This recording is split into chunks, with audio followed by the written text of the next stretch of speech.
Olá, meus amores. Eu espero que vocês estejam bem e que estejam em casa, obviamente. Só pra gente retomar um pouquinho, pra gente entrar na nossa aula de hoje.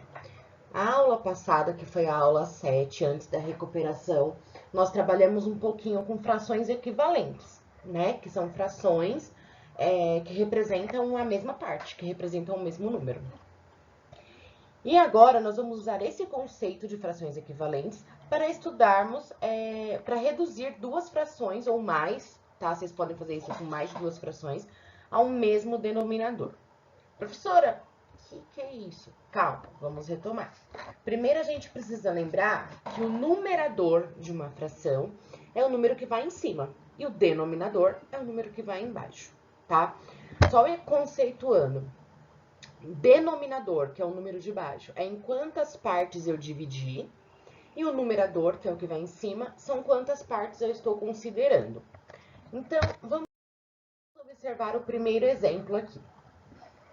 Observe as frações 1/2 e 1/5. Elas possuem denominadores diferentes. Ó, o denominador é 2 e na outra o denominador é 5.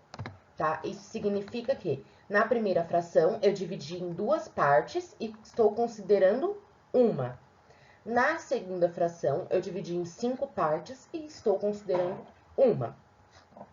E a pergunta é: será que é possível encontrar frações equivalentes a elas, mas com o mesmo denominador, tá? Ou seja, eu preciso transformar os denominadores no mesmo número. As duas têm que ter o mesmo denominador. E a gente vai ter que encontrar frações equivalentes. Aí eu coloquei um esqueminha aqui, representando a primeira fração, 1/2, dividi em duas partes e estou considerando apenas uma. Na segunda fração, dividi em 5 partes e estou considerando apenas uma, 1/2 e 1/5. Como que a gente pode fazer isso, tá? Eu vou mostrar para vocês através do desenho, da geometria, e depois eu ensino um método mais prático para vocês entenderem melhor como vocês vão proceder. Então, olha só. Na primeira figura, na fração de 1/2, eu consigo fazer o quê? Eu consigo dividir essa mesma figura aqui, ó, que está dividida em 2, eu consigo dividir ela em 10 pedaços, tá? Então, eu dividi em 10 pedaços.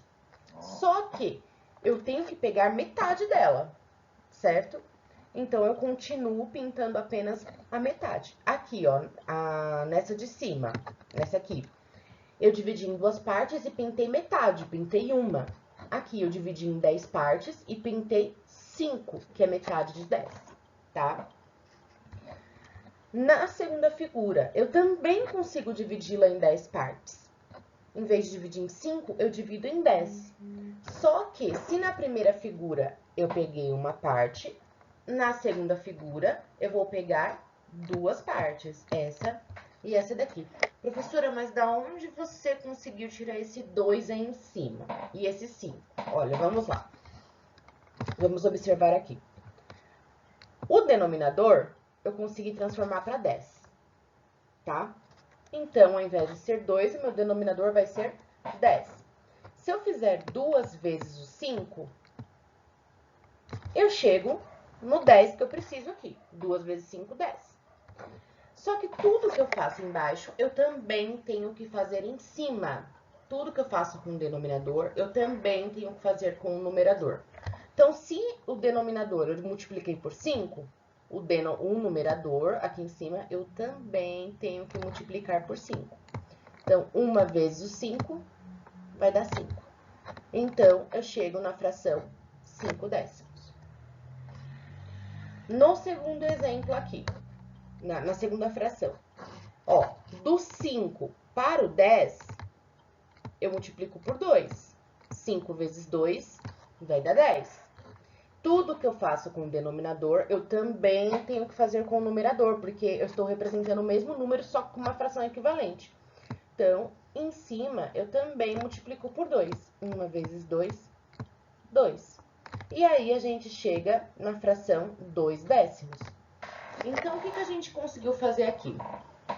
Transformar 1/2 e 1/5 em frações com o mesmo denominador, só que são frações equivalentes. Elas representam o mesmo número, 5 décimos representa a mesma parte de 1/2, 2 décimos representa a mesma parte de 1/5, só que elas são frações equivalentes, tá? Professora, como você chegou nesse 10? Nossa, calma, não é difícil. Vamos pensar aqui rapidinho, tá? Lembra que o ano passado nós estudamos os múltiplos de um número natural, que vocês faziam os conjuntos dos múltiplos de 1, múltiplos de 2, múltiplos de 3, múltiplos de 4. Vocês fizeram várias atividades envolvendo os múltiplos. Nós vamos usar esses conceitos dos múltiplos agora, tá? Então, eu vou primeiro pegar a fração 1/2 aqui, ó. O denominador dela é 2.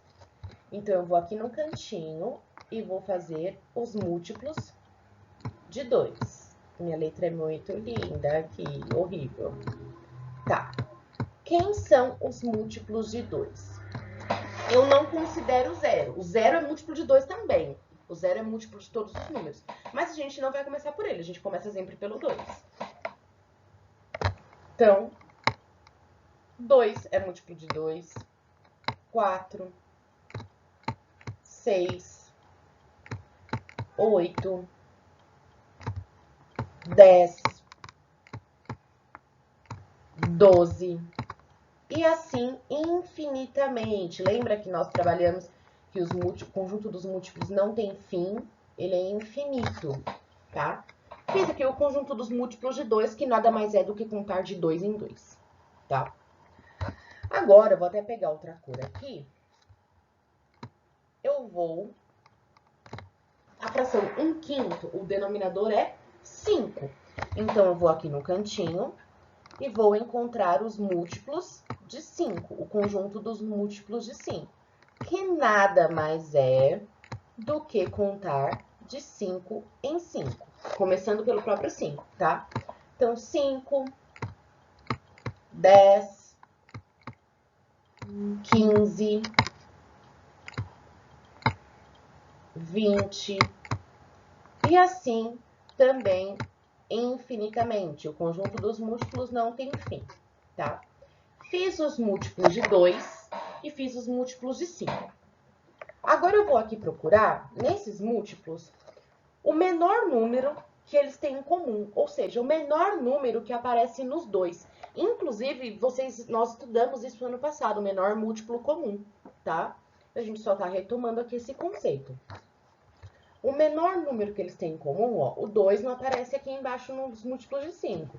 4 também não, 6 também não, 8 também não. O 10 aparece aqui no 2 e aparece aqui no 5. Então, o menor múltiplo comum entre 2 e 5 é o 10. Então, o que nós vamos fazer? Eu vou ter duas frações ainda. Só que agora, os meus denominadores não vão mais ser 2 e 5. Vão ser o 10. Por quê? O 10 é o menor múltiplo comum entre 2 e 5, tá? Mudei os denominadores. Os denominadores agora são 10.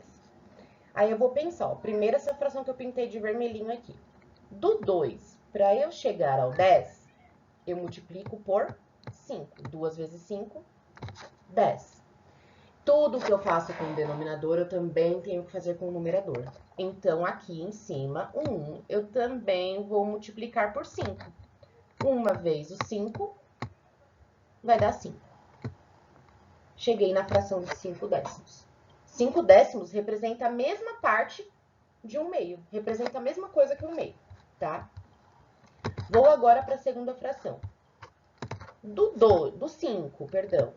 Para eu chegar no 10, ó, denominador com denominador, eu multiplico por 2. 5 vezes 2 vai dar 10. Tudo que eu faço com o denominador, eu também tenho que fazer com o numerador. Então, o 1 eu também multiplico por 2. 1 vezes o número 2 é 2. Eu chego na fração 2 décimos.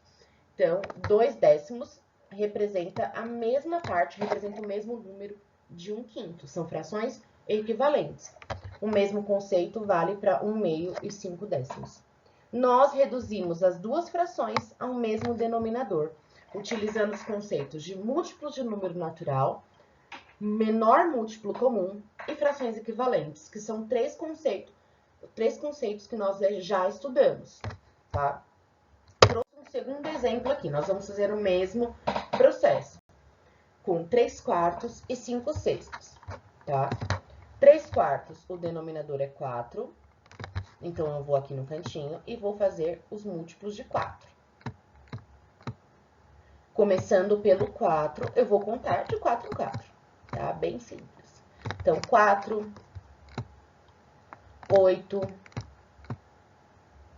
12, 16, 20. E assim, infinitamente, ele vai contando de 4 em 4 até o infinito, tá? Mesmo processo eu vou fazer com outro denominador. A fração é 5/6, o denominador é 6. Então, eu vou contar de 6 em 6. Vou achar o conjunto dos múltiplos de 6, começando pelo próprio 6. Então, 6, 12, 18, 24. Professora, mas pode aparecer mais de um número que seja comum aos dois? Pode aparecer. Só que a gente sempre vai pegar o menor, tá? E assim, infinitamente também não tem fim. Tá, agora nós vamos observar aqui qual é o menor número que aparece nos múltiplos de 4 e nos múltiplos de 6 ao mesmo tempo, que é comum, tá? Então, o 4 não aparece aqui nos múltiplos de 6. O 8 também não. O 12 aparece, ó. Então, o menor múltiplo comum entre 4 e 6 é o 12. Então, eu vou ter duas frações. Lá em cima eu tenho duas frações, então aqui eu também vou ter duas frações. Se eu tivesse 5 frações lá em cima, aqui embaixo eu também teria 5. Eu vou ter duas frações com o denominador 12, tá? O meu denominador vai deixar de ser 4, 6 e vai passar a ser 12, 12. Tá, nós vamos agora usar o conceito de frações equivalentes, tá? Do 4, para eu chegar no denominador 12, eu multiplico por 3. 4 vezes 3 dá 12. Então, eu também multiplico o numerador por 3. Então, 3 vezes o número 3 vai dar 9. Cheguei na fração 9 dozeavos. Isso significa que 9 dozeavos é igual a 3/4. Representa a mesma parte de 3/4, representa o mesmo número de 3/4, tá? Vou para a próxima fração, 5/6. Do 6, para eu chegar no 12, eu multiplico por 2. 6 vezes 2 vai dar 12. Tudo que eu faço com o denominador, eu tenho que fazer com o numerador. Então, em cima eu também multiplico por 2. 5 vezes 2 vai dar 10. Então, eu chego na fração 10 dozeavos. Essa fração 10 dozeavos, ela é igual à fração 5/6. Ela representa a mesma parte, ela representa o mesmo número que 5/6. Parece difícil, mas não é. Existem outros métodos para se achar o menor múltiplo comum e reduzir ao mesmo denominador? Sim, existem, tá? Esse é o mais simples. Os outros exigem um pouquinho, a gente tem que relembrar números primos, tem uma regrinha mais específica, mas esse é o mais simples. Por que é importante reduzir ao mesmo denominador? Quando a gente reduz duas ou mais frações ao mesmo denominador, a gente consegue comparar elas mais facilmente e mais pra frente a gente vai conseguir fazer adição e subtração com frações, tá? Usando esse conceito de reduzir ao mesmo denominador. Então, professora, como assim comparar? Então, olha só, 9 dozeavos e 10 dozeavos. Se eu perguntar para vocês, quem é maior? O 9 dozeavos ou o 10 dozeavos? Ó, os dois estão divididos em 12 partes. Só que em uma parte, em um eu peguei 9, no outro eu peguei 10. Então, eu sei que 10 dozeavos é maior do que 9 dozeavos. Ou seja, 5/6 é maior que 3/4, tá? Quando as frações têm o mesmo denominador, é muito mais simples a gente fazer essa comparação. Bom, a partir disso, vocês vão fazer a atividade que eu encaminhei para vocês pelo grupo do WhatsApp e também está disponível lá na plataforma da Secretaria da Educação e também no Sistema Aprende Brasil, tá? Bom estudo para vocês e até a próxima!